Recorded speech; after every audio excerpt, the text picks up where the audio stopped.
কিরে বাবা কিছু না জানা হঠাৎ তুই চলে আসলি? আরে গাড়ি কার?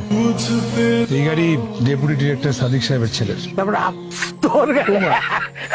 তোর গাড়ি। খুব সুন্দর হয়েছে রে দাদা ভাই। দেখছো না এটা কার গাড়ি? আরে আমার ছেলে স্বামী। আমি যেটা পারি নাই সেটা আমার ছেলে করে দেখাইছে, বুঝছো? কেমন লাগছে তোমার? ভালো। সন্তান যখন ভালো থাকে, অনেক বড় কিছু করে, তখন নিজেকে সফল মনে হয়। মনে হয় যে বাবা হিসেবে আমি সার্থক। নিজের পায়ে দাঁড়াইছিস, মনে হয় যে আমার সে সফল আর কেউ আছে। আমি কখনো আমার বাবাকে জড়িয়ে ধরে চুমু খাইনি, আমার অনুভূতিগুলো প্রকাশ করিনি। আমি কখনো তাদের বলিনি আমি তাদের কতটা ভালোবাসি, গোপনে তাদের জন্য কতটা দোয়া করি। আমার একটাই চাওয়া, আমি যেন পূরণ করতে পারি তাদের সকল ইচ্ছে ও সকল পাও। বাবা